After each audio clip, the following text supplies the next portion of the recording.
Bismillahirrahmanirrahim. Assalamualaikum warahmatullahi wabarakatuh. Perkenalkan, nama saya Alvinatus Syahro dengan NIM 404210131 dari Prodi Pendidikan Bahasa Indonesia semester 3.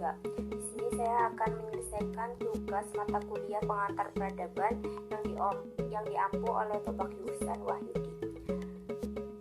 Tugasnya yaitu mempresentasikan hasil dari mapping yang berjudul Peran Wali Songo dalam Peradaban Islam Indonesia. Peran Wali Songo dalam Peradaban Islam Indonesia yang pertama ada sejarah dan tokoh Wali Songo. Wali Songo secara sederhana artinya 9 orang yang telah mencapai tingkat wali, suatu derajat tingkat tinggi yang mampu mengawal bahan hawa sehingga memiliki peringkat wali. Para wali tersebut tidak hidup secara bersamaan. Ataupun tokoh-tokoh dari Wali Songo sebagai berikut. Yang pertama ada Sunan Gresik atau Syekh Maulana Malik Ibrahim yang berasal dari Turki. Dia adalah seorang ahli tata negara yang ulung. Syekh Maulana Malik Ibrahim datang ke Pulau Jawa pada tahun 1404 Masehi. Sunan Gresik menjelaskan bahwa dalam Islam kedudukan semua orang adalah sama sederajat, hanya orang yang beriman dan bertakwa tinggi kedudukannya di sisi Allah. Dia mendirikan pesantren yang merupakan perguruan Islam, tempat mendidik mengembleng para santri sebagai calon mubaligh. Yang kedua ada Sunan Ampel atau Raden Rahmat, adalah putra Syekh Maulana Malik Ibrahim. Beliau mempunyai aktivitas dengan mendirikan pesantren di Ampel Denta. Sunan Ampel sangat berpengaruh di kalangan istana Majapahit. Bahkan istrinya pun berasal dari kalangan istana Raden Fatah. Sunan Ampel tercatat sebagai perancang kerajaan Islam di Pulau Jawa. Di samping itu, Sunan Ampel juga mendirikan Masjid Agung Demak pada tahun 1479 bersama wali-wali lain. Yang selanjutnya ada Sunan Bonang. Sunan Bonang atau biasa disebut dengan Raden Magdun Ibrahim. Beliau putra Sunan Ampel. Sunan Bonang terkenal sebagai ahli ilmu kalam dan tauhid. Beliau dianggap sebagai pencinta gending pertama dalam rangka mengembangkan ajaran Islam di pesisir utara Jawa Timur. Sunan Bonang dan para wali lainnya dalam menyebarkan agama Islam selalu menyesuaikan diri dengan corak kebudayaan masyarakat Jawa yang sangat mengembari wayang serta musik gamelan. Syair lagu gamelan ciptaan para wali tersebut berisi pesan tauhid, sikap menyembah Allah Subhanahu wa Ta'ala dan tidak menyekutukannya. Yang keempat ada Sunan Giri. Sunan Giri merupakan putra dari Maulana Ishak dan ibunya bernama Dewi Sekaradadu, putra Manak Samboja. Kebesaran Sunan Giri terlihat antara lain sebagai anggota Dewan Wali Songo Demak. Ialah wali secara aktif ikut merencanakan berdirinya negara itu secara terlibat dalam penyerangan ke Majapahit sebagai penasihat militer. Sunan Giri atau Raden Paku dikenal sangat dermawan, yaitu membagikan barang dagangan kepada rakyat Banjar yang sedang dilanda musibah. Beliau bertafakur di goa sunyi selama 40 hari 40 malam untuk bermunajat kepada Allah. Sunan Giri juga menciptakan tembang-tembang dolanan anak-anak kecil yang bernafas islami seperti jemuran, cuplak-cuplak suang, dan lain-lain. Yang selanjutnya ada Sunan Derajat. Nama aslinya adalah Raden Syarifuddin. Ada yang lain mengatakan adalah Raden Qasim. Merupakan putra Sunan Ampel dengan seorang ibu bernama Dewi Candrawati. Oleh ayahnya yaitu Sunan Ampel diberi tugas untuk berdakwah di sebelah barat Gresik, yaitu daerah antara Gresik dengan Tuban. Dalam waktu yang singkat telah banyak orang-orang yang berguru kepada beliau. Setahun kemudian di desa Jalang, Raden Qasim mendapat ilham agar pindah ke daerah sebelah selatan kira-kira sejauh 1 kilometer dari desa Jelag. Di sana beliau mendirikan musola atau surau yang sekaligus dimanfaatkan untuk tempat berdakwah. Raden Qasim juga mengadakan pendekatan kepada rakyat dengan menggunakan kesenian rakyat sebagai media dakwahnya. Sampai sekarang seperangkat gamelan itu masih tersimpan dengan baik di museum di dekat makamnya. Yang keenam ada Sunan Kalijaga. Nama aslinya adalah Raden Zahid. Beliau putra Raden Sahur, putra Temanggung, Adipati Tuban. Raden Syahid sebenarnya anak muda yang patuh dan kuat kepada agama dan orang tua, tapi tidak bisa menerima keadaan sekelilingnya yang terjadi banyak ketimpangan, hingga dia mencari makanan dari gudang kadipaten dan dibagikan kepada rakyatnya. Tapi ketahuan ayahnya, hingga dihukum, yaitu tangannya dicampuk 100 kali sampai banyak darahnya dan diusir. Kalijaga menggunakan kesenian dalam rangka penyebaran Islam antara lain dengan wayang, sastra, dan berbagai kesenian lainnya. Pendekatan jalur kesenian dilakukan oleh para penyebar Islam seperti Wali Songo untuk menarik perhatian di kalangan mereka, sehingga dengan tanpa terasa mereka telah tertarik pada ajaran-ajaran Islam sekalipun. Yang ketujuh, ada Sunan Kudus atau Jafar Siddiq. Sunan Kudus menyiarkan agama Islam di daerah Kudus dan sekitarnya. Beliau memiliki keahlian khusus dalam bidang agama, terutama dalam ilmu fikih, tauhid, hadis, tafsir, serta logika. Karena itulah di antara Wali Songo hanya ia yang mendapat julukan Wali A'limin, wali yang luas ilmunya. Dan karena keluasan ilmunya, ia didatangi oleh banyak penuntut ilmu dari berbagai daerah di Nusantara. Sunan Kudus mengharapkan hadiah tersebut dipindahkan ke Pulau Jawa oleh Amir atau penguasa setempat. Permintaan itu dikabulkan. Sekembalinya ke Jawa, ia mendirikan masjid di daerah Loran tahun 1549. Masjid itu diberi nama Masjid Al-Aqsa atau Al-Manar atau Masjid Menara Kudus, dan daerah sekitarnya diganti dengan nama Kudus. Dalam melaksanakan dakwah dan pendekatan kultural, Sunan Kudus menciptakan berbagai cerita keagamaan. Yang paling terkenal adalah Gending, Makumambang, dan Mijil. Cara-cara dakwah Sunan Kudus adalah sebagai berikut. Membiarkan adat istiadat lama yang sulit diubah, menghindarkan konfirmasi secara langsung dalam menyiarkan agama Islam.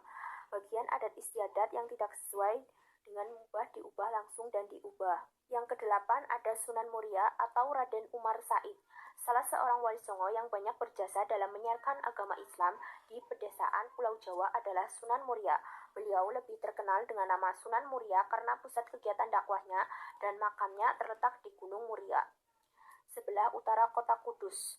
Beliau adalah putra dari Sunan Kalijaga dengan Dewi Saroh. Nama aslinya adalah Raden Umar Said. Dalam berdakwah, ia seperti ayahnya, yaitu menggunakan cara halus. Ibaratnya mengambil ikan tidak sampai ke keruh airnya. Muria dalam menyebarkan agama Islam. Sasaran dakwah beliau adalah para pedagang, nelayan, dan rakyat jelata. Beliau adalah salah satu wali yang mempertahankan kesenian gamelan dan wayang sebagai alat dakwah, dan beliau pula lah yang menciptakan tembang sinom dan kinanti. Lewat tembang-tembang yang diciptakannya, Sunan Muria mengajak umat untuk mengamalkan ajaran Islam. Karena itulah Sunan Muria lebih senang berdakwah pada rakyat jelata daripada kaum bangsawan. Cara dakwah inilah yang menyebabkan Sunan Muria dikenal sebagai Sunan yang berdakwah tanpa ngeli, yaitu menghanyutkan diri dalam masyarakat. Yang kesembilan atau yang terakhir ada Sunan Gunung Jati, Syarif Hidayatullah.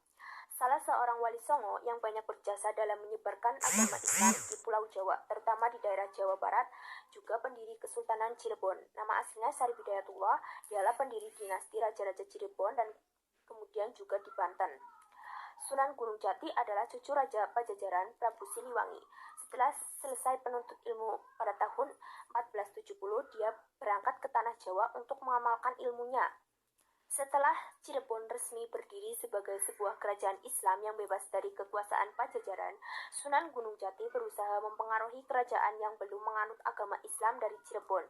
Ia mengembangkan agama Islam ke daerah-daerah lain di Jawa Barat seperti Majalengka, Kuningan, Kawali, Sunda Kelapa, dan Banten.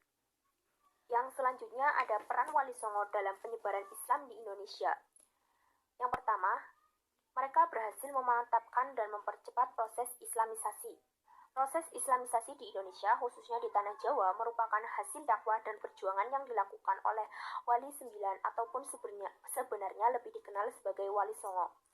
Menurut Hasanus Simon, pengaruh penyebaran agama Islam di Tanah Jawa ini telah menjadi semakin meluas setelah Sultan Muhammad dari Turki mengutuskan satu pasukan dakwah Islam ketika rakyat dan penguasa Majapahit menghadapi dan memeluk politik, ekonomi, dan keamanan akibat dari perang saudara, yaitu Perang Paregreg pada tahun 1401 hingga 1406.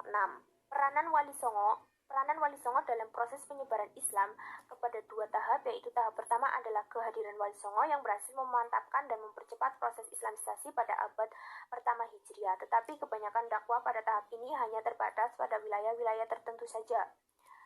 Tahap kedua juga berlangsung pada abad ke-14 Masehi, yaitu dengan kedatangan tokoh dari keturunan Ali dan Fatimah binti Rasulullah Shallallahu Alaihi Wasallam.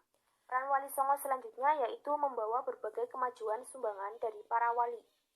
Wali Songo merupakan wali yang banyak berjasa memimpin pengembangan agama Islam di seluruh Pulau Jawa dan menyebarkan ajaran Islam ke pulau lainnya di Indonesia. Sepantasnya kita memberikan gelar Islam yang mulia kepada mereka. Wali Songo mempunyai peranan yang sangat besar dalam pengembangan Islam di Indonesia. Bahkan mereka adalah perintis utama dalam bidang dakwah Islam di Indonesia, sekaligus pelopor penyiaran agama Islam di Nusantara. Songo mengenalkan berbagai bentuk peradaban baru yang mencakup aspek kesehatan, bercocok tanam, perdagangan, kebudayaan, dan kesenian, kemasyarakatan, dan juga pemerintahan. Kesemua 9 wali telah banyak memberikan sumbangan, namun tidak dalam makalah ini hanya sumbangan 3 orang tokoh wali pilihan yang juga merupakan contoh representatif bagi kesemua wali-wali tersebut. Ketiganya adalah Sunan Maulana Malik Ibrahim, Sunan Giri, dan Sunan Bonang. Kemajuan Islam periode Wali Songo. Yang pertama, Wali Songo sebagai pelopor Islam Nusantara. Sebagai pelopor Islam Nusantara, para wali Songo telah memperkenalkan bidang perdagangan dan melalui ini beliau berhasil mendapat tempat di hati masyarakat di tengah-tengah krisis ekonomi dan perang saudara. Di samping itu, agama dan adat istiadat lama tidak langsung ditentangnya dengan kekerasan. Sebaliknya, meneruskan pergaulannya sehari-hari, beliau menunjukkan kemuliaan akhlak seperti kesopanan bertutur, sikap hormat, dan tolong-menolong yang diajarkan agama Islam. Selanjutnya, Wali Songo merupakan perintis utama dalam bidang dakwah Islam.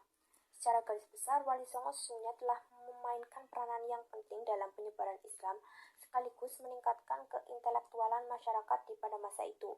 Di samping itu, mereka juga telah berjaya mendirikan suatu kerajaan Islam di Indonesia.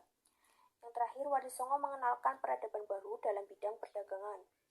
Para wali Songo dipindahkan ke tempat lain. Selain itu, para wali Songo juga mendirikan pondok-pondok pesantren secara keseluruhan.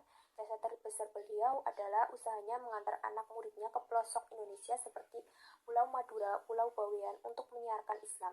Selain itu, kedudukan Sunan Giri amatlah penting dalam sejarah perkembangan politik dan pengaruh Islam di Pulau Jawa. Beliau telah mampu mempengaruhi daerah-daerah Islam seperti Jepara, Tuban, Gresik sehingga terbentuknya kerajaan Islam yang pertama di Demak pada tahun 1479 Masehi. Tokoh terakhir yang akan dibahas juga adalah Sunan Bonang yang juga dikenal sebagai Raden Magdum Ibrahim. Beliau hidup di antara 1465 sampai 1525 Masehi. Beliau menuntut ilmu pada ayahnya, Maulana Ishaq, yang terkenal sebagai ahli kalam atau ilmu tauhid. Dapat diambil kesimpulan bahwa secara terminologi, perkataan Wali Songo ini merupakan kata majemuk yang berasal daripada dua perkataan, yaitu wali dan songo. Perkataan wali yang berasal dari bahasa Arab merupakan singkatan dari waliullah yang membawa maksud orang-orang yang mencintai dan dicintai Allah, dan kata songo pula berasal dari kata bahasa Jawa yang bermaksud 9 wali songo. Sekian presentasi dari saya tentang peran Wali Songo dalam peradaban Islam. Kurang lebihnya mohon maaf. Wassalamualaikum warahmatullahi wabarakatuh.